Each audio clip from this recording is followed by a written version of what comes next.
आज के दिन की सबसे बड़ी जो एक रीजनल और इंटरनेशनल डेवलपमेंट है तो वो ये है कि भारत, अमेरिका, यूएई और इसराइल एक सेकंड क्वाड बनाने जा रहे हैं। ये जो क्वाड है ये एक अजीब किस्म की डेवलपमेंट है क्योंकि इसमें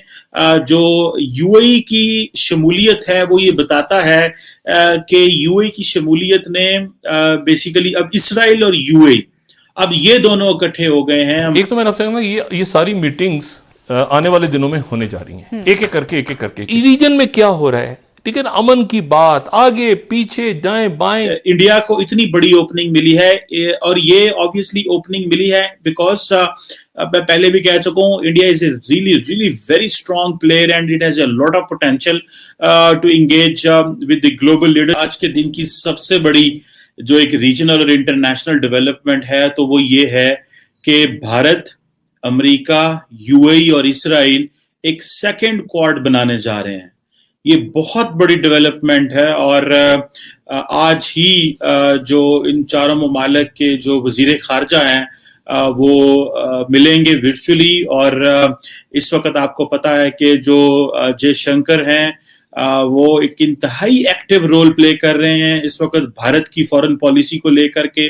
और इसराइल, वो जो कहा जाता था कि वो जो अब्राहम अकॉर्ड अमेरिका ने करवाया था, अगर याद हो, जिसमें यूएई और इसराइल के जो डिप्लोमेटिक ताल्लुकात जो थे वो अच्छे हुए थे। डोनाल्ड ट्रंप और उनके जो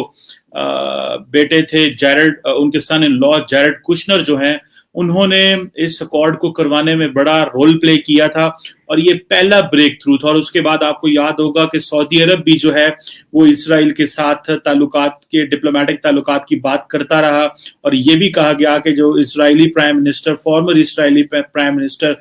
नेतन्याहू जो हैं वो सऊदी अरब गए थे, लेकिन सऊदीज ने उसको माना नहीं। लेकिन ये एक बहुत बड़ी डेवलपमेंट है। आगे आपको पता है कि ऑलरेडी इंडिया एक और क्वाड में शामिल है और वो क्वाड है यूएसए का, America, USA, India, Japan and Australia. ये जो क्वाड है ये एक अजीब किस्म की डेवलपमेंट है क्योंकि इसमें जो यूएई की शमूलियत है वो ये बताता है कि यूएई की शमूलियत ने बेसिकली अब इसराइल और यूएई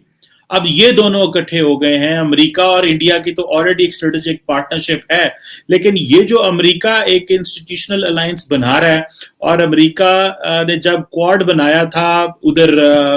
इंडो पैसिफिक में, तो उस वक्त उन्होंने कहा था कि हमें एक वेब ऑफ इंस्टीट्यूशंस बनाना पड़ेगा और वो वेब ऑफ इंस्टीट्यूशंस उसी तरह का होगा जिस तरह हमने एक ट्रांस अटलांटिक पार्टनरशिप डेवलप की थी जब कोल्ड वॉर का आगाज हुआ था बैक इन 1945 के बाद, वर्ल्ड वॉर II के बाद। अब वो जो इन्वेस्टमेंट अमेरिका ने की थी, अब वो इन्वेस्टमेंट ये नजर आ गई आपको सामने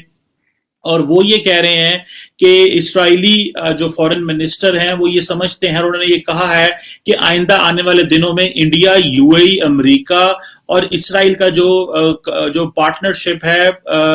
वो टेक्नोलॉजी में होगी, बिग डाटा में होगी, हेल्थ केयर में होगी, कम्युनिकेशन में होगी, artificial intelligence, quantum computer, big data, जैसे मैंने पहले कहा। तो इस तरह की जो इकोनॉमिक प्रॉस्पेरिटी यहां से आनी है और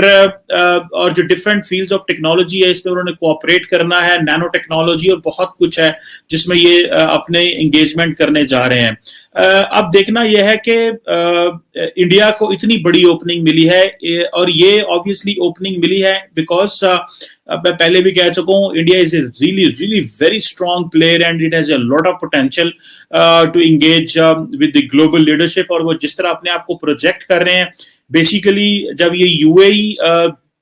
इसराइल, अमेरिका और इंडिया होंगे तो ऑब्वियसली दो चीजें हैं, एक चाइना है और दूसरा ईरान है। क्योंकि वैसे अमीराती जो हैं वो तो बड़े स्मार्ट है, they don't want to get engage with in any kind of a conflict with the Iranians, लेकिन सऊदी अरब ऑटोमेटिकली इससे बाईपास हो चुका है। सऊदी अरब का वो जो इस इंस्टीट्यूशनल अलायंस में कोई रोल नहीं है, उसकी वजह यह है कि सऊदी अरब को है कि अगर वो इस अलायंस में आ जाते हैं, क्योंकि जिसमें इसराइल मौजूद है, जहां पे डिप्लोमेटिक ताल्लुकात नहीं है, तो वो कैसे ज्वाइन कर पाएंगे। और दूसरा دوسرا یہ ہے کہ آج اگر اس سعودی عرب اس کو جوائن کر لے تو وہ جو مسلم امہ میں ان کی سٹینڈنگ ہے وہ ختم ہو جاتی ہے. وہ جو ایک رول پچھلی 70 سالوں سے 75 سالوں سے 80 سالوں سے ایک تھا ان کا, جب سے یہ نیشن اسٹیٹ سسٹم ڈیولپ ہوا, وہ سارے کا سارا رول کمپرومائز ہو جائے گا. تو سعودی عرب اس میں بالکل نہیں آ سکتا. میں آپ سے کہوں گا یہ ساری میٹنگز آنے والے دنوں میں ہونے جا رہی ہیں, ایک ایک کر کے پاکستان کی لیڈرشپ کو کرنی چاہیے. ریجنل ایشوز, ریجن میں کیا ہو رہا ہے,